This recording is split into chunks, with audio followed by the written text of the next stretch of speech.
they had to do something, because if the membership was declining, then they had to literally go in and really shake some things up and make an extreme drastic change. And this change, it's huge. And I am very interested to see where this goes. Yeah, I'm really interested to see how this all plays out. This is a really, really neat one here. This is an interesting one here.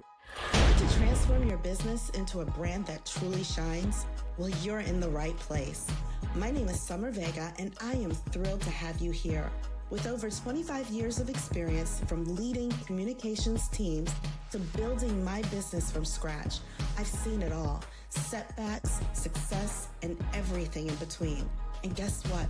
I'm here to spill the beans on what it truly takes to build and sustain a brilliant brand. So whether you're just starting out or looking to revamp your existing brand, you'll find golden nuggets of wisdom right here. We'll dive deep into strategies, mindset shifts, and nitty-gritty details that make brands extraordinary. Stick around, because Brilliant Brands Academy is where we believe that every entrepreneur has the potential to create something truly exceptional. And together, we'll turn that potential into reality. So hit the subscribe button and let's get started on this exciting journey to brand brilliance. Hey, Brilliant Brand Builders. Welcome back to another episode of the Brilliant Brands Academy podcast, where we help you create a brand that is clear, consistent, and cash generating. I am Sommer, your host, and this is your go-to place for smart branding moves and strategies. I am so excited because today we are actually kicking off a brand new series where we are going to break down the biggest branding headlines for the month. And more importantly, what you can learn from them, because staying inspired and informed is the key to building a relevant and powerful brand. This is something that you can look forward to every single month in the last episode of the month. So let's get right into the top brand moves for May 2025. All right. First, if you don't know of e.l.f. Beauty, it stands for eyes, lips, and face. And it's one of the most successful budget-friendly beauty brands that also happens to be extremely cruelty-free and incredibly digitally savvy. Well, this month, they made a billion-dollar move by acquiring Rhode Skin, which is the skincare brand that is founded by Hailey Bieber, who's Justin Bieber's wife. This was a big move because Rhode quickly became a Gen Z favorite, thanks to its minimalist packaging, its influencer appeal, and its direct-to-consumer strategy. This acquisition means that e.l.f. is doubling down on being relevant to the upcoming generation of buyers. It is about the youth culture. Gen Z is the new generation that is up on the move. The lesson that we can learn from this billion-dollar move is that consistent branding, authentic storytelling, and niche clarity can make a startup attractive to big players.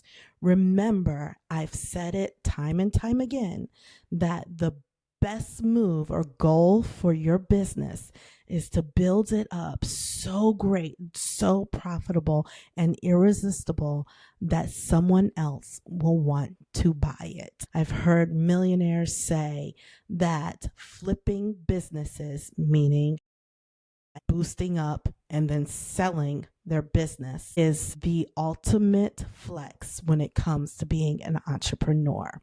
So even with all the noise in the beauty industry, staying focused on your audience pays off. So Rhode stayed focused on that audience of Gen Z, and as a result, the big brand e.l.f. saw a lot of potential in it and decided, you know what, we want to acquire it and we see the value in it. And the value is $1 billion. That is quite amazing. Next up is a tech forward move by none other than one of my favorite brands, which is Nike. The global giant hosted its Nike On Air event and unveiled a line of 3D printed AI design sneakers. This isn't just a shoe release, it's a statement on where design, personalization, and tech are headed. AI is taking over the globe, and businesses that are jumping on this AI bandwagon, they're going to see some success in the future. Nike is definitely that household name, but it's also known for innovation, from self-lacing shoes to massive collabs. Well, this month, they're showing us that their edge is blending heritage and futuristic thinking by incorporating this AI. The lesson that we can learn from this as business owners is that even established brands like Nike must keep innovative, because if you don't, you will be left behind. Think Blockbuster and how Netflix kind of took over.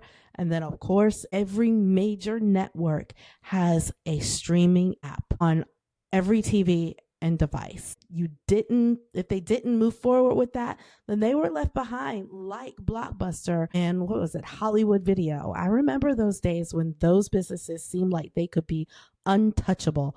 Well, they did not innovate, and as a result, they are no longer even in existence.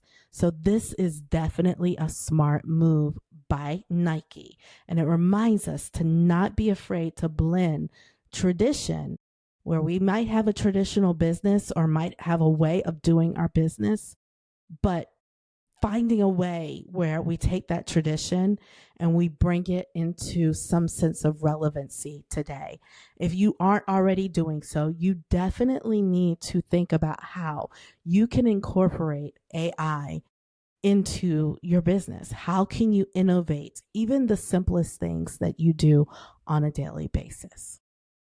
Well, if you're unfamiliar, the next thing that I want to talk about is a company called the Honey Pot Company. It is a plant-based feminine care brand that is founded by B. Dixon.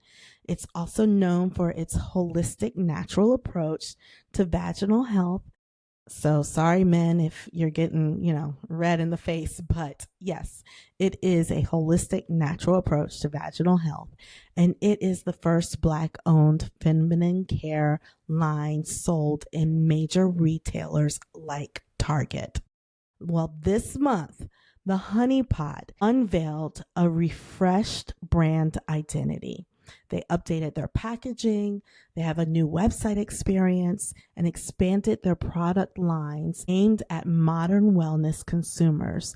They're also ramping up their retail presence nationwide with launches in stores like Walgreens and CVS, which is definitely going to diversify their audience, where they're not just in Target, as they say, but they're going into the local pharmacies that we frequent every day. The lesson that we can learn as brand builders is that rebrands aren't just for looks. If you haven't checked out my previous episodes on what to toss, what to keep, what to tweak in your brand, I want you to do that, and I'll actually link it to your show notes here, because this speaks to the fact that even an established company has to go through this aha moment where they decide, okay, we need to tweak some things. We need to change some things. I mean, they changed up their whole website experience. And if they can do it, so can you. Rebranding is not just for looks, but it is actually for growth. When your audience evolves, your visuals need to evolve, your voice needs to evolve, and distribution needs to evolve too. The honeypot's move shows the power of staying connected to your core message while also refreshing your message and expanding your market. Don't be afraid to change. That's been the focus of the past several podcast episodes that I have made. Don't be afraid to change, because that change could be the very thing that catapults your brand forward. Next, we have a brilliant branding move by Amy Cole, which is a clean beauty brand founded by Diara Njai Mbaye. Hoping I pronounced that correctly. It has been celebrated for creating makeup that actually works for deeper skin tones without compromising on clean ingredients.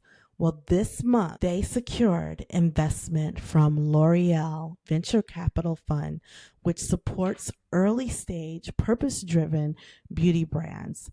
This investment will allow Amy Cole to expand while staying true to its niche audience. The lesson here is that by solving a specific problem for a specific audience, because the audience for Amy Cole is for women who have melanated skin. So there is a very niche down audience for that, and especially for those who have deeper skin tones. And by niching down, it allowed her to grow big. So you could see how L'Oreal is a company that has been known, for decades for its skincare products, but there probably was a desire to expand the tones in the audience of individuals who are able to buy makeup from L'Oreal. And therefore, it made it very an obvious choice for them to take on Amy Cole as an organization or a company that they were interested in investing in. And so, that niched specific audience allowed for growth. So when your mission is clear and your brand is clear, it actually speaks volumes. My final branding news is on the Boy Scouts of America. After years of legal challenges and declining membership, the Boy Scouts of America has officially changed its name to Scouting America. This new name reflects the organization's intention to be more inclusive of girls and young people from all backgrounds. Now, this is a major identity shift for a legacy nonprofit like Boy Scouts of America. So regardless of how we may feel about it, Boy Scouts of America realized that they had to do something, because if the membership was declining, then they had to literally go in and really shake some things up and make an extreme drastic change. And this change that is now going to allow girls to enter this Scouting America organization, it's huge. And I am very interested to see where this goes. I'm really interested to see how this all plays out. This is a really, really neat one here. This is an interesting one here. The lesson that we can learn, once again, is that don't be afraid to rebrand. And let me tell you, this is a big rebrand. And, it's more than about the name change, but of course the name change alludes to the fact that it's no longer just a boys organization, but it alludes to the fact of a total 180 shift of the image of Boy Scouts of America.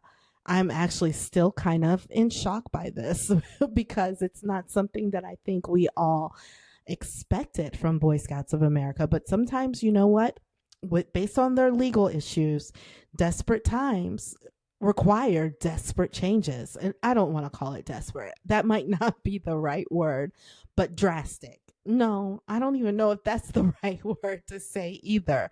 But it requires big. Let's just go simple. Yeah, big changes. So it's about reclaiming relevance, it's about reclaiming trust, and it's about reclaiming clarity. And it's clarity about who you serve. So this branding move, this new name change, it's a PR move. This is more than just brand identity in terms of the feel and look and all of those things, but this is a PR, public relations move to actually make this shift. And like I said, I'm curious to see how all of it pans out in the future. So that's the last one, your wrap up for May. So let's break down some quick wins and some lessons for this month. The first lesson is authenticity wins, whether it's Elf or Amy Cole, clear storytelling always connects with your audience. Number 2, innovation keeps you competitive. Like Nike has shown us, you have to be willing to evolve or else you risk being left behind on what is going on. Innovation is definitely key. Number 3, your mission matters. From nonprofits to major brands, alignment between purpose and presentation is essential. And number 4, rebrands aren't scary. They're actually opportunities for rebirth and renewed trust, as we have seen with Boy Scouts of America turning to Scouting America. Yeah, that's going to be one to see. All right. Well, this concludes today's episode. I hope that you enjoyed it. I would love to hear your feedback about this new series on branding updates for the month that just keep us current on what's going on in the news. So be sure to follow me on social media at Pocket PR, and also make comments in this episode. Go ahead and rate us if you've been listening to us for a while now. Go ahead and give us a 5-star rating and even add what this podcast has done for you and your mindset and your business growth. I would love to hear from you. And that just helps us out to get pushed out to other businesses that need to hear this message. So until next time, keep building your brilliant brands. Take care.